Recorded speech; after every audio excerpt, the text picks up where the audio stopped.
శాంతి, శుభములు, కారుణ్యము మరియు దరుడు సలాములు కలుగుగాక. అల్లాహుమ్మ సల్లి అలా ముబారక అలైహి. నా ప్రియ సహోదరులారా, నా ప్రియ సహోదరీమణులారా, అల్లాహ్ తబారక వ తఆలా మనకు ఈ లోకంలో పంపించింది ఒక కారణం. అల్లాహ్ తబారక వ తఆలా మనకు పంపించాలంటే ఒక కారణం వలన మనకు పంపించారు. మరియు మానవుడు ఎంత కాలం బతికినా, మనిషి యొక్క వయస్సు ఎంత ఎక్కువ ఉన్నా చివరికి అల్లాహ్ తఆలా వద్దకు తిరిగి వెళ్ళవలసిందే. చివరికి ఆ మనిషికి చావు రావాల్సిందే. అల్లాహ్ తఆలా అంటున్నాడు, కుల్లు నఫ్సిన్ జాఇకతుల్ మౌత్, అనగా ప్రతి మానవుడికి చావు యొక్క రుచి చూడవలసిందే అని అంటున్నాడు. ప్రతి మానవుడికి చావు యొక్క రుచి చూడవలసిందే. ఎవ్వరున్నా, పుణ్యాత్ములున్నా, పాపాత్ములున్నా, ఎవ్వరున్నా, పెద్దవాళ్ళు ఉన్నా, ఎవ్వరైనా వాళ్ళందరికీ చావు యొక్క రుచి చూడవలసిందే. చావుకి అసలు చావు నుండి ఎవ్వరు తప్పుకోలేదు. అందరికీ చావు వస్తుంది. ఈ లోకంలో ఎవ్వరున్నా అలా సజీవంగా ఉండిపోవడానికి ఎవ్వరు రాలేదు. సజీవంగా ఖాయంగా ఉండిపోవడానికి ఎవ్వరు రాలేదు. ఈ లోకంలో వచ్చారంటే వెళ్ళడానికే వచ్చారు. అదే చావు. కాబట్టి మనం మన యొక్క మనుషులతో ఆలోచించాలి. మనం బతికి ఉన్నంత కాలం పుట్టిన కాలం పట్టుకొని బతికినంత కాలం ఇప్పటి వరకు ఎన్ని పుణ్యాలు చేశాము, ఎంత మనం సదకార్యాలు చేశాము, ఎంత మనం మంచి కార్యాలు చేశాము అనేది మనం ఆలోచించుకోవాలి. ఎందుకంటే మనకు మన యొక్క శరీరంకి ఒక పెద్ద బాధ వస్తుంది, మనకు ఒక పెద్ద ఆపద వస్తుంది. అదే చావు యొక్క ఆపద. నా ప్రియ సహోదర, నా ప్రియ సహోదరి, ఆలోచించండి.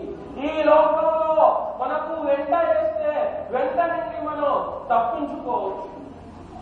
ఏసీల ద్వారా, ఎయిర్ కూలర్ల ద్వారా, ఎయిర్ కండిషన్ల ద్వారా, లేకపోతే చెట్టు యొక్క నీడల ద్వారా ఎలాగైనా మనం ఆ యొక్క ఎండల నుండి తప్పించుకోవచ్చు.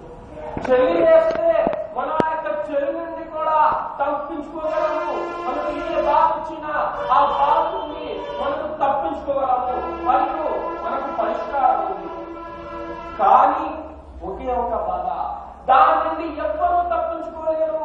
దానికి పరిష్కారమే లేదు. అదే చావు యొక్క బాధ. అందుకే మనం ఈ లోకంలో ఉంటున్నంత వరకు, మనం బతికినంత వరకు, ఎప్పటి వరకు అయితే మన యొక్క జీవితం ఉంటుందో అప్పటి వరకు మనం పుణ్యాలు చేసుకోవాలి, పుణ్యాలు సంపాదించుకోవాలి. ఎందుకంటే ఆ యొక్క జీవితం ఎలా ఉంటుంది, ఎంత కఠినమైనటువంటి శిక్షలు ఉంటాయో, అసలు ఏముంటుందో మనకు తెలియదు. నా ప్రియ సహోదరులారా, నా ప్రియ సహోదరీమణులారా, మానవుడు చనిపోయిన తర్వాత వారి యొక్క ఎలా ఉంటుంది, వారి యొక్క పరిస్థితి ఎలా ఉంటుంది ఎవ్వరికీ తెలియదు. ఎంతో కఠినంగా వాళ్ళ పరిస్థితి, ఎంతో దారుణంగా వాళ్ళ యొక్క పరిస్థితి ఉంటుంది. ప్రియ సహోదరులారా, ఈ యొక్క సమాధిక శిక్ష, ఇది ఎంతో కఠినమైనటువంటి శిక్ష, ఇది ఎంతో దారుణమైనటువంటి శిక్ష. ఈ శిక్ష నుండి దూరంగా ఉండడానికి ప్రయత్నించాలి. కానీ మనం ఇదే శిక్షకు దగ్గరగా వెళ్ళిపోతున్నాము. ఉస్మాన్ గనీ రలియల్లాహు తఆలా అన్హు, ఉస్మాన్ గనీ ప్రవక్త ముహమ్మద్ సల్లల్లాహు అలైహి వసల్లం వారు ఒక్కసారి కాదు, 2 సార్లు కాదు, 7 సార్లు స్వర్గం యొక్క శుభవార్త వినిపించారు. స్వర్గం యొక్క శుభవార్త 7 సార్లు వినిపించారు. ఇలాంటి ఉస్మాన్ గనీ రలియల్లాహు తఆలా అన్హు, ఇలాంటి ఉస్మాన్ గనీ రలియల్లాహు తఆలా అన్హు వారు ఇదే సమాధిక శిక్ష నుండి భయపడతారు. ఇదే సమాధిక శిక్ష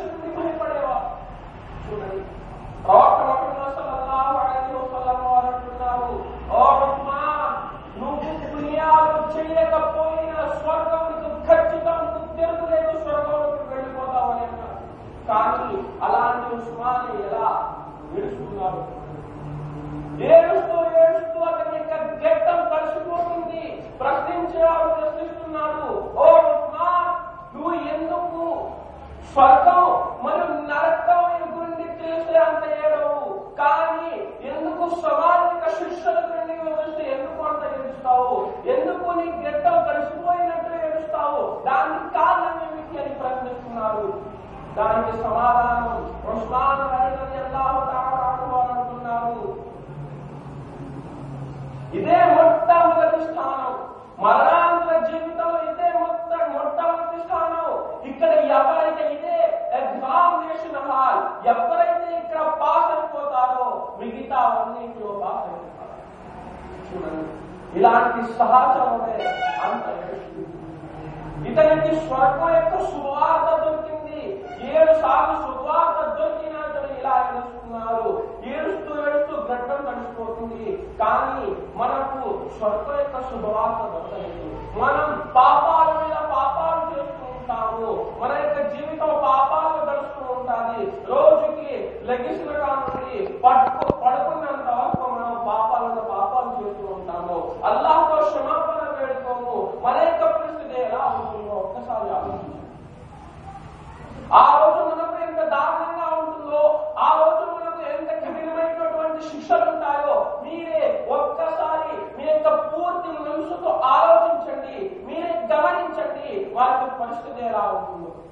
కానీ ఈ రోజు ఈ యొక్క సమాధి శిక్ష ఎలా ఉంటుంది, ఎంత కఠినంగా ఉంటుంది, ఎంత దారుణంగా ఉంటుంది, వీటి గురించి ఎవ్వరూ ఆలోచించారు. ఈ సమాధి శిక్ష గురించి ఎప్పుడూ పట్టించుకోవటమే లేదు. ఈ సమాధి శిక్షని నమ్మటమే లేదు. ఏమిటి ఈ సమాధి శిక్షను ఎవరైనా చూశారా? ఎవరైనా నిజంగా ఎవరికైనా అవ్విందా? కావు కదా, ఎవ్వరూ చూడలేదు కదా అనుకుంటున్నాము. కానీ ఇది నా మాట కాదు, ఇది పురాణ కథలు కాదు, ఇది ప్రవక్త వారి మాట, ఇది అల్లాహ్ తఆలా యొక్క మాట. సమాజ శిక్షని నమ్మండి, ఇదే నిజం, ఇదే సత్యం. చనిపోయిన తర్వాత మనిషి చనిపోతాడు. చనిపోయిన తర్వాత అందరూ కొందరు వాళ్ళ యొక్క కంటిలో నుండి నీళ్లు కాచుకుంటారు. తర్వాత ఎవరి పనిలో వాళ్ళు ఉంటారు. ఎవరైనా కపల్ నుండి ఫోన్ చేస్తూ ఉంటారు. ఎవరైనా స్నానం నుండి తయారీ చేస్తూ ఉంటారు. ఎవరైనా వేరే పనుల్లో తమ పనుల్లో వాళ్ళు ఉంటారు. అన్ని అయిపోయిన తర్వాత అంతా ఏర్పాటు చేసి వేసిన తర్వాత సమాధిలో తీసుకుని వెళ్ళి పాటు పెట్టేస్తారు. ఈ సమాధిలో తీసుకుని వెళ్ళి పాటు పెట్టేస్తారు. పాటు పెట్టేసిన తర్వాత ఏడ్చే వాళ్ళు ఏడ్చుకుంటారు, తర్వాత మర్చిపోతారు. కానీ ఇక్కడ ఇది లోపం యొక్క సంగతి అయిపోయింది. కానీ చనిపోయిన చావు వచ్చిన ఆ మనిషి సంగతి చనిపోయిన తర్వాత మొత్తం లోకాన్ని మర్చిపోతారు. వారి యొక్క కంటి ముందు లోకంకి ఎటువంటి విలువ కూడా ఉండదు, ఎటువంటి వ్యాల్యూ కూడా ఉండదు. లోకం నీచమైనటువంటి వస్తువులాగా కనిపిస్తుంది, అతి తుచ్చమైనటువంటి వస్తువులా వాటికి కనిపిస్తుంది. మరియు అలాగే పాటు పెట్టేసిన తర్వాత వాడిని పాటు పెట్టేసిన తర్వాత వాళ్ళందరూ మర్చిపోతారు. కానీ వీళ్ళ యొక్క శిక్ష చూడండి. ఎవరైతే పాపాత్ములు ఉంటారో వాళ్ళ నుండి దైవదూతలు మేఘాలలాగా శబ్దాలు చేసుకుంటూ వస్తారు మరియు భూమిని చేసుకుంటూ వస్తారు. వాళ్ళ యొక్క నోటి నుండి అగ్ని కారుతూ ఉంటుంది. చూడండి, వాళ్ళ యొక్క నోటి నుండి అగ్ని కారుతూ ఉంటుంది.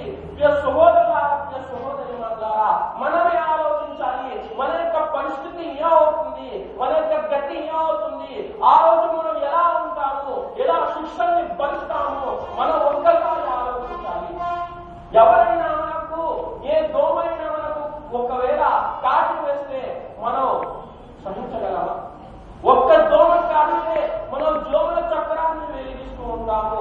లేకపోతే వేరే వస్తువులతో మనం ఆ యొక్క దోమని చంపేస్తూ ఉంటాము. కానీ ఆ రోజు అలాంటి దోమలే ఉంటాయి.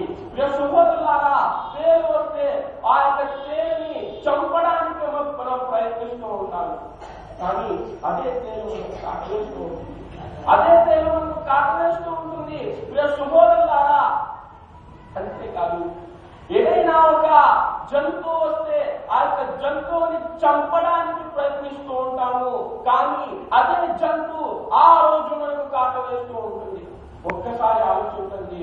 ఒక్కసారి మీరే ఆలోచించండి ఎలా ఉంటుందో ఆ పరిస్థితి.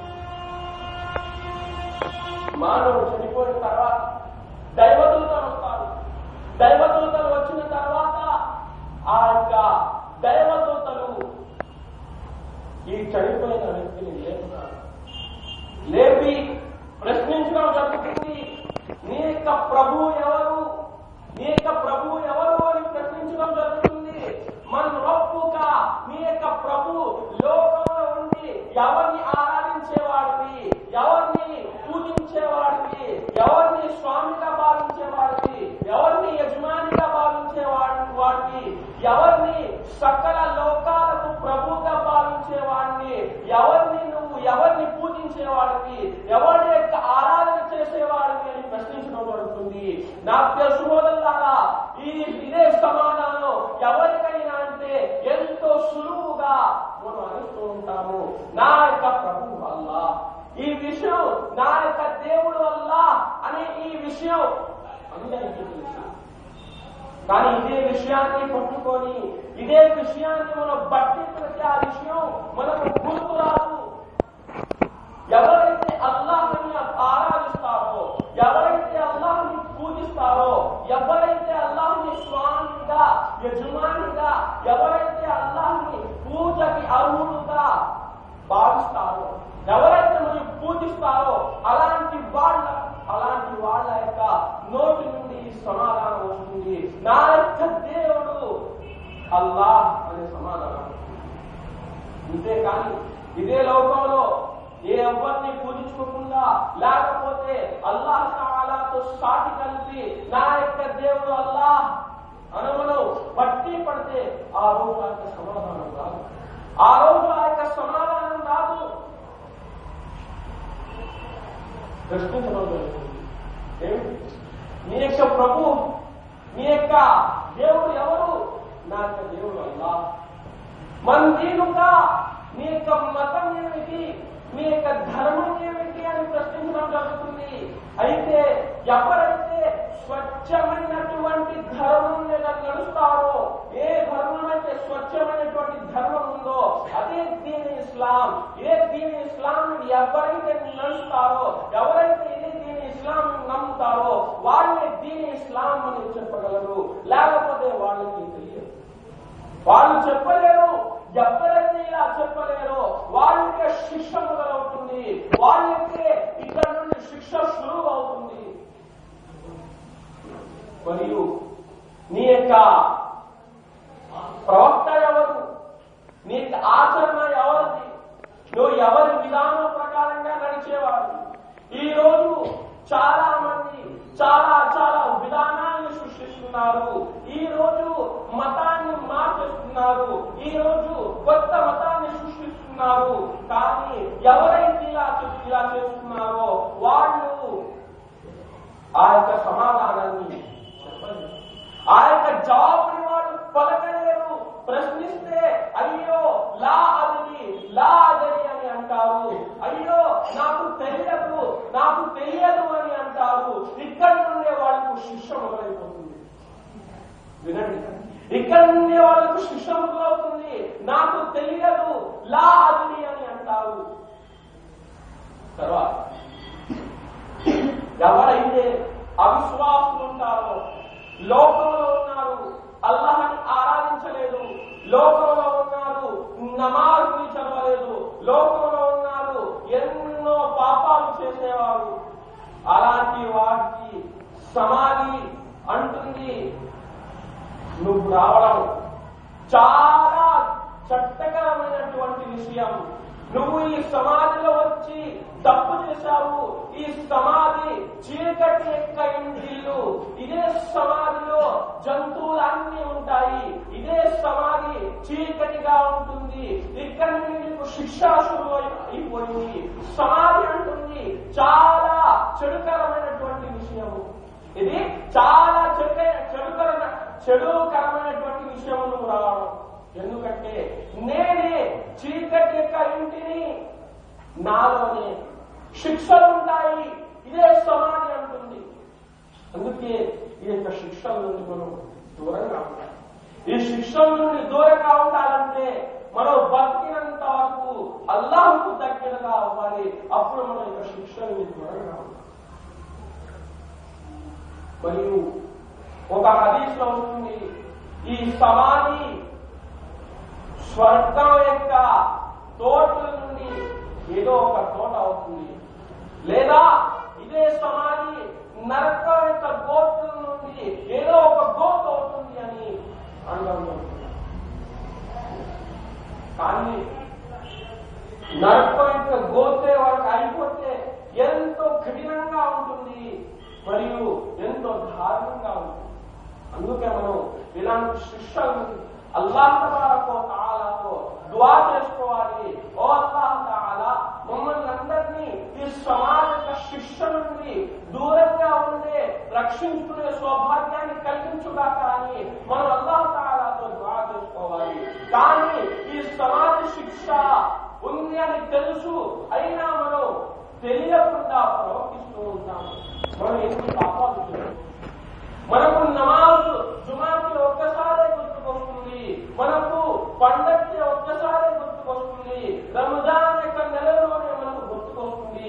నా ప్రియ సహోదరా, నా ప్రియ సహోదరి, నేను మీతో ఒకే ఒక మాట ప్రశ్నిస్తున్నాను, ఒక ప్రశ్నిస్తున్నాను. అల్లాహ్ తఆలా నమాజ్ ఎప్పుడు ఫర్జు చేశాడు? రంజాన్ నెలలో ఫర్జు చేశాడా? రంజాన్ నెలకి ఈ నమాజ్ ఫర్జా? లేకపోతే శుక్రవారం నాడు ఈ నమాజ్ ఫర్జా? మరి లేకపోతే పండుగ రోజు నమాజ్ ఫర్జా? కాదు, రోజుకి 5 కోట్ల నమాజ్ ని అల్లాహ్ తఆలా విధి చేయడం జరుగుతుంది. రోజుకి 5 సార్లు అల్లాహ్ తఆలా నమాజ్ ని విధి చేశాడు. కానీ మనకు నమాజ్ వారంలో ఒకసారో, నెలలో ఒకసారో, సంవత్సరంలో ఒక్కసారో మనకు గుర్తు వస్తుంది. కానీ మనం ఎలా శిక్ష నుంచి రక్షించగలము ఒక్కసారి ఆలోచించాలి. పాపాల మీద పాపాలు చేసి మనం శిక్ష నుండి రక్షించగలమా? రక్షించుకోలేదు. చూడండి, ఉమర్ బిన్ అబ్దుల్ అజీజ్ ఈయన ఎంతో యొక్క శిక్ష నుండి భయపడేవారు. ఒక వ్యక్తి చనిపోయారు, ఆయన యొక్క జనాజా నమాజ్ లో వెళ్తారు. వెళ్ళిన తర్వాత ఒక ఒంటరితనంలో వెళ్ళి కూర్చుండిపోతారు. ఒక ఒంటరితనంలో వెళ్ళి కూర్చుండిపోతారు. కూర్చొని ఆలోచిస్తూ ఉంటారు. అయితే ఇతను ఉమర్ బిన్ అబ్దుల్ అజీజ్ ఇతనికి ఎవరో ప్రశ్నిస్తున్నారు. చూడండి, జనాలా సిద్ధంగా ఉంది, త్వరగా తీసుకొని వెళ్ళాలి అని అంటే ఇతను ఆలోచిస్తూ ఉంటాడు. ఏమిటి సమాజకు శిక్ష ఎలా ఉంటుంది? సమాధి అంటుంది నేనే చీకటి యొక్క ఇల్లు, నేనే మానవుని ఎంతో కఠినంగా చేసేస్తుంది, మానవుడి యొక్క పరిస్థితి నాలోనే ఎంతో దారుణంగా ఉంటుంది. నేను మానవుడి యొక్క శరీరం యొక్క అవయవాలన్నింటినీ నేను వేరుగా చేసేస్తాను, నేను మానవుని నొక్కివేస్తాను అని సమాజం అంటుంది. వీటి నుండి ఇతను ఆలోచించి ఎంతో చాలా ఏడుస్తాను. చూడండి, అప్పటి పుణ్యాత్ములే సమాజ యొక్క శిక్ష నుండి భయపడేవారు. కానీ ఇప్పటి పాపాత్ములు సమాజ యొక్క శిక్ష నుండి భయపడతారు. చూడండి, పుణ్యాలు చేసేవారు, లోకంలో స్వర్గం యొక్క శుభవార్త దొరికిన వారు, లోకంలో స్వర్గం వారిపై విధి అయిపోయిన వాళ్ళు సమాజ యొక్క శిక్షతో భయపడేవారు. కానీ ఈ రోజు మనం ఉన్నాము. ఎందుకండి? మనకు ఏ శుభవార్త అయినట్టు మన యొక్క మనసుతో మనమే ఆడుకోవాలి, మనమే ప్రశ్నించుకోవాలి. అరే, మనం చేస్తున్నది సత్యమా అసత్యమా? మనం చేస్తున్నది పాపమా పుణ్యమా? మనం చేస్తున్నది చెడు కార్యమా పుణ్యకార్యమా అనేది మనం ఆలోచించుకోవాలి. కానీ మనం ఆలోచించుకోవాలి, మన యొక్క మనసుతో మనమే ప్రశ్నించుకోవటం లేదు. మరి ఎలా మనం తెలుస్తుందండి? మీరు ఒకసారి మనకి ఎలా తెలుస్తుంది? అందుకే ఈ సమాజ యొక్క శిక్షలు ఎంతో కఠినమైనటువంటి శిక్షలు. వినండి, ఈ రోజు లోకంలో ఎంతో హాయిగా జీవిస్తున్నాము. ఈ రోజు లోకంలో ఎంతో హాయిగా మనం గడిపేస్తున్నాము. మనకు పని మనుషులు ఉంటారు, ఆకలేస్తే అన్నం వస్తుంది, మనకు చెమటలు పడితే గాలి వస్తుంది, మనకు ఎండ వేస్తే ఏసీ ఉంటుంది, ఏసీ ఆన్ చేసేవాడు ఒకడు ఉంటాడు, తలగాడ పెట్టేవాడు ఒకడు ఉంటాడు, మనకు కిందకి పరచడానికి ఒకడు ఉంటాడు, షాప్ పరచడానికి ఒకడు ఉంటాడు, అన్నం తినిపించడానికి ఒకడు ఉంటాడు, మరియు అన్నం తినిపించిన తర్వాత నీళ్లు తాగించడానికి ఒకడు ఉంటాడు.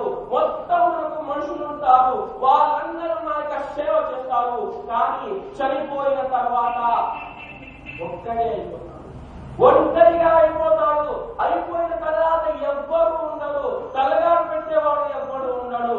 అసలు అక్కడ పరుచుకోవడానికి ఏమిటి ఉండదు, కప్పుకోవడానికి ఏమిటి ఉండదు, సమస్యలు పడితే ఫ్యాన్ వేసేవాడు ఎవ్వడు ఉండడు, మనకు ఇంకా వెండ వేస్తే ఏసీ ఆన్ చేసేవాడు ఎవ్వడు ఉండడు. ఏసీ కాదు, మనకు గాలి విసిరే పంక ఉంటుంది, ఆ పంక విసిరేవాడు కూడా ఉండదు, ఆ పంక కూడా ఉంటుంది, ఆ పంక కూడా ఉంటుంది. ఈ రోజు మన యొక్క జీవితం ఎంతో హాయిగా, ఎంతో ప్రశాంతంగా మనం గడిపేస్తున్నాము. మనకు ఏదైనా ఎవరైనా మనకు చిన్న మాట అంటే మనకు వాళ్ళతో గొడవపడడానికి చాలా మంది వస్తారు, మన వెనకాల అందరూ వస్తారు. కానీ సమాధిలో మనకు అనేక శిక్షలు జరుగుతూ ఉంటాయి. లోకంలో మనకు ఏ బాధ కలిగినా ఆ యొక్క బాధ నుండి దూరంగా ఉంచడానికి, ఆ యొక్క బాధ నుండి బయట పెట్టడానికి ఎవరైనా సహాయం చేస్తారు. కానీ ఇక్కడ దోమలు కాడుతున్నాయి, తేళ్లు కాడుతున్నాయి, పాములు కాడుతున్నాయి, శిక్ష అవుతుంది, మరియు సమాధి నొప్పి వేస్తుంది. కానీ రక్షించేవాడు ఎవ్వడు లేడు, ఒక్కడే ఉన్నాడు. మరియు సమాధి ఎలా అయిపోతుందంటే ప్రవక్త ముహమ్మద్ సల్లల్లాహు అలైహి వసల్లం వారు ఇలా చేసి మరీ చూపించారు. ఎవరైతే అవిశ్వాసులు ఉంటాడో వాడి కొరకు సమాధి ఇలా అయిపోతుంది అని అంటున్నారు. మరియు అదే ఆ విశ్వాసం ఎవరైతే ఉంటాడో, ఎవరైతే అల్లాహ్ యొక్క ఆరాధన చేస్తాడో వాడి కొరకు ఇదే సమాధి ఎలా అయిపోతుందంటే, ఇదే సమాధి వాడి కొరకు ఎంతో విశాలంగా అయిపోతుంది. మరియు వాడి యొక్క చూపు ఎక్కడ వరకు అయితే వెళ్తుందో అక్కడ వరకు వాడికి చూపు కనిపిస్తూ ఉంటుంది. అంత పెద్దగా వాడి కోసం సమాధి. కాబట్టి మనం విశ్వాసిగా జీవించాలి, విశ్వాసిగా మనం చావాలి, మరియు విశ్వాసిగా మనం అల్లాహ్ తబారక వ తఆలా దగ్గరికి వెళ్ళాలి. అప్పుడే మనకు సాఫల్యం అవుతుంది. లేదా మనకు సమాజ శిక్షలు ఉంటాయి, మరియు నరకం యొక్క శిక్షలు ఉంటాయి, కఠినమైనటువంటి శిక్షలు ఉంటాయి. ఈ శిక్షలకి మనం దూరంగా ఉండాలి. ఇంతటితో నా యొక్క ప్రసంగాన్ని సమాప్తం చేస్తూ నేను అల్లాహ్ తఆలా దుఆ చేస్తున్నానగా, ఓ అల్లాహ్ తఆలా మమ్మల్ని అందరినీ సమాజిక శిక్షల నుండి దూరంగా ఉండే సౌభాగ్యాన్ని కలిగించుగాక. ఓ అల్లాహ్ తఆలా చెప్పేవాడికి చెప్పే కంటే ఎక్కువ, వినేవాళ్ళకి వినే కంటే ఎక్కువ ఆలోచించే మరియు అర్థం చేసుకునే మరియు దాని మీద ఆచరణ చూపే సౌభాగ్యాన్ని కలిగించుగాక. ఆమీన్. ఓ అల్లాహ్, ఎప్పటి వరకైతే మనం జీవిస్తూ ఉంటామో అప్పటి వరకు దీని ఇస్లాం మీద, స్వచ్ఛమైనటువంటి మతం మీద మరియు విశ్వాసిగా జీవించే సౌభాగ్యాన్ని కలిగించుగాక.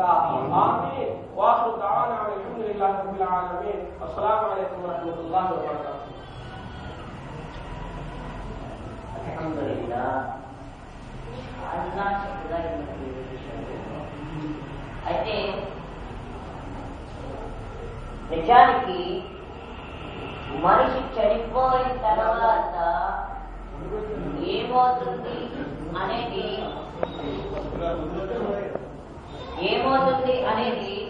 వివరించడం జరిగింది. ఉదాహరణ మనం ఏమనుకుంటున్నామంటే మట్టిలో వచ్చాం మట్టిలోనే పోతాం అనుకుంటాం, మట్టిలో వచ్చాం మట్టిలోనే పోతాం అనుకుంటాం. కానీ నిజానికి ఆ మట్టిలోకి వెళ్ళిన తర్వాత జరిగిన శిక్షల గురించి ఈ రోజు మనకి నాటుగా మన ఉన్నతులు వివరించారు. అయితే ఆయన కోసం మన దుఆ చేస్తున్నాము. అల్లా ఆయనకి ఇంకా జ్ఞానాన్ని ప్రసాదించి ఆయన బాగా తెలుసుకొని తెలియలేని వాళ్ళకి తెలియపరిచే భాగ్యాన్ని ప్రసాదించుకోవాలి. ఇకపోతే ఈరోజు ఈ ప్రసంగానికే ముఖ్యమైనటువంటి వక్త ముహమ్మద్ ముబల్లిక్ రబ్బానీ గారు, ఆరిలోవ యొక్క వాస్తవ్యులు. నాకు తెలిసి ఈయన 25 సంవత్సరాల నుంచి దావత్ యొక్క వర్క్ చేస్తున్నారు ఈయన. అయితే ఈయన ఇప్పుడు మన ముందు ఒక సబ్జెక్ట్ ఏం చెప్పబోతున్నారు కనుక అందరికీ కూడా దీన్ని విని ఆచరణ చేయాలి. ఇలా వినేసాము, ఇలా వచ్చాము, ఏదో వచ్చాము, వినేసాము, వెళ్ళిపోయామంటే కుదరదు.